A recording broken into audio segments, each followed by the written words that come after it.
Buenas tardes, vamos a ver un poco sobre articulación de hombro y su exploración física. Mi nombre es Manuel Guillermo Robles Martínez y tenemos a mi compañero Leonardo Cruz Pineda. Principalmente en la exploración del hombro vamos a tratar de evaluar tanto la parte muscular como la parte articular del mismo. En esta exploración de hombro vamos a dividirlo en diferentes pasos. Principalmente, inicialmente comenzamos con la inspección. Inspeccionamos en el paciente si existe edema, rubor o tumoración o deformidad también de cualquiera de las que ya mencioné previamente. Comenzamos con la articulación esternoclavicular, que se encuentra aquí. Luego seguimos viendo ese trayecto de la clavícula, vemos la articulación acromioclavicular, posteriormente la articulación glenohumeral, evaluamos el músculo del trapecio, el músculo del deltoides. En el caso del músculo del deltoides existe atrofia visible, podemos verlo de manera cuadrada y que pierde esa forma redonda, simétrica, bilateral que tiene de manera morfológicamente anatómica correcta. Podemos ver también la cabeza larga del bíceps, la cabeza corta del bíceps. Podemos evaluar de manera directa también los músculos del manguito rotador, que son el subescapular, el supraespinoso, el infraespinoso y el redondo menor. Después de la parte de inspección, nos falta también voltear al paciente. ¿Me permites voltear un segundo? Evaluar si existe asimetría en cuanto a su espalda. Podemos evaluar los músculos de trapecio, el hombro. Si existe asimetría, por ejemplo, que un hombro esté más caído que el otro, podemos pensar en problemas columnares o en problemas de subluxación, por ejemplo, anterior del hombro. Y por último, le podemos pedir al paciente que recargue los brazos contra la pared. ¿Me pudieras ayudar, por favor? En forma de lagartija, esto para poder evaluar si existe una escápula alada. Listo, ya sería todo. La escápula alada se puede ver en pacientes que tienen lesión en el nervio torácico largo, que causa una poca función del músculo serrato anterior. Después de la inspección visual y ver que el paciente no tiene ningún problema, seguimos con la palpación. En la palpación vamos a seguir también el orden previamente mencionado. Comenzamos con palpación buscando edema, dolor que el paciente refiera, tumefacción o crepitantes, que es muy importante en el paciente. Comenzamos con la articulación esternoclavicular. Seguimos la clavícula en su trayecto, buscando crepitantes que nos puedan hablar de una fractura. La articulación glenohumeral. Buscamos en el punto de inserción de 3 de los manguitos rotadores, que es el tubérculo mayor del húmero. Hacemos la inserción con la palpación. Le pedimos al paciente que haga el brazo hacia atrás y palpamos esta zona para ver si existe algún dolor en la zona de la inserción de los tendones. Estos músculos son el supraespinoso, el infraespinoso y el redondo menor.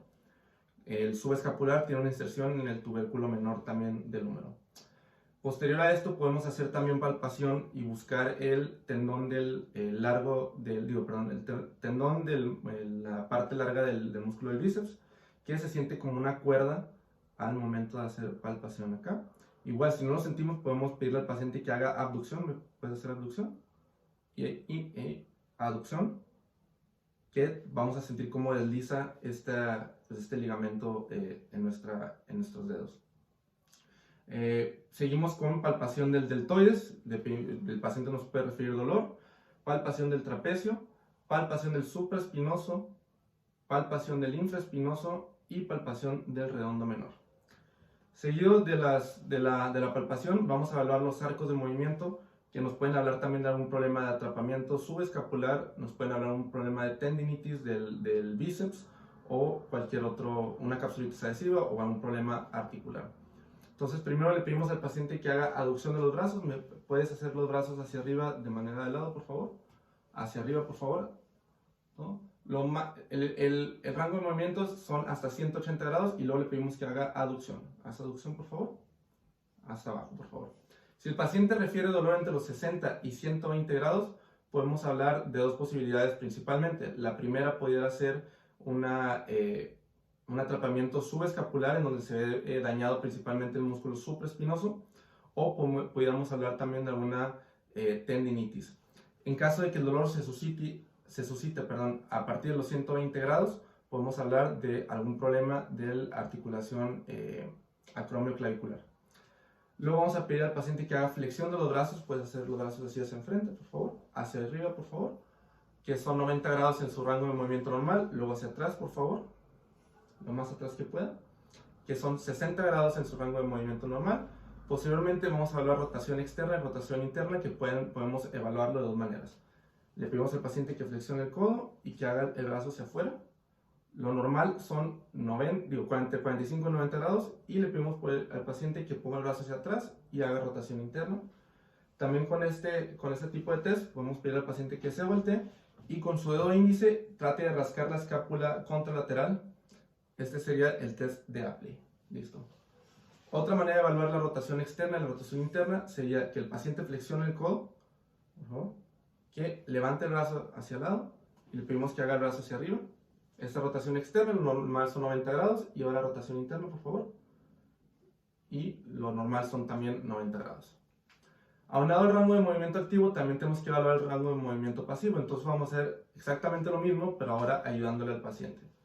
Vamos a hacer abducción, aducción, flexión, extensión, rotación externa y rotación interna. En los casos de problemas musculares o de tendones, el movimiento activo se va a ver comprometido, no a un rango de movimiento completo, pero el movimiento pasivo habitualmente puede ser completamente normal. Al contrario, en el caso de los problemas de las articulaciones, por ejemplo, una capsulitis adhesiva, el rango de movimiento se va a ver completamente deteriorado tanto en la exploración activa como en la exploración pasiva. Ahora le vamos a pedir al paciente que contra nuestra fuerza trate de hacer los mismos movimientos. Entonces no me permitas, trata de elevar el brazo. Ahora trata de meterlo. Eleva el brazo contra mi fuerza. Ahora haz el brazo hacia atrás contra mi fuerza. Vas a flexionar el brazo hacia afuera contra mi fuerza. Y ahora por atrás, hacia afuera contra mi fuerza. Excelente. Ya que evaluamos también la fuerza de nuestro paciente, ahora vamos a buscar y hacer unas pruebas un poquito más específicas. Comenzamos con la prueba de NIR, que lo que nos va a hablar la prueba de NIR va a ser de un atrapamiento subacromial. Entonces, podemos hacerlo de dos maneras. La primera manera es detener la articulación glenohumeral, levantar el brazo y hacerlo como bufanda. El paciente debe de referir dolor, o la otra manera es levantarlo completamente, en donde el paciente también va a referir dolor, y si refiere dolor es un test positivo. El otro test es el test de Hawkins y Kennedy. Este test vamos a hacer una rotación interna del codo. Vamos a tratar de... voy a tratar de hacer rotación interna, y si te duele me dices, ¿sí? ¿Te duele? Ok, excelente. Eso también, si le duele al paciente, nos habla de un test positivo. Otra prueba que podemos hacer es la prueba de, en caso de que exista una tendinitis bicipital, es el test de Jekersen, en el que vamos a pedir al paciente que ponga su mano en prono y va a tratar de voltear la mano hacia supino, trata de voltear la mano hacia arriba. En el caso de dolor, este va a ser positivo el test. Ahora, para evaluar también la articulación acromioclavicular, podemos hacer el test de la bufanda, en el que vamos a pedirle al paciente también que haga el brazo hacia rotación interna. Trate de esta manera, y nosotros vamos a tratar de empujar. Si el paciente le duele, habla sobre un compromiso también de articulación acromioclavicular, y lo podemos hacer también por detrás, que le pedimos al paciente que empuje. Y igual, si suscita dolor, es un test positivo y nos habla también de un compromiso de la articulación acromioclavicular. Ahora, lo que podemos hacer también para evaluar la articulación glenohumeral es nosotros mover anterior y posterior la misma articulación, que nos puede hablar, por ejemplo, en caso de una luxación anterior, que este se vea comprometido, y también podemos hacer fuerza hacia la parte inferior y que nos dé un signo del surco. Este signo del surco también nos hablaría de un compromiso de la articulación glenohumeral. Por último, también para hablar sobre la articulación glenohumeral, vamos a pedirle al paciente que haga este movimiento, y nosotros vamos a empujar levemente su hombro hacia afuera. Si el paciente suscita dolor o hace una fase característica de dolor, vamos a hacer un test también para regresar esta articulación, y el paciente debe sentirse mejor después de hacer esta exploración. Eso sería todo. Muchísimas gracias.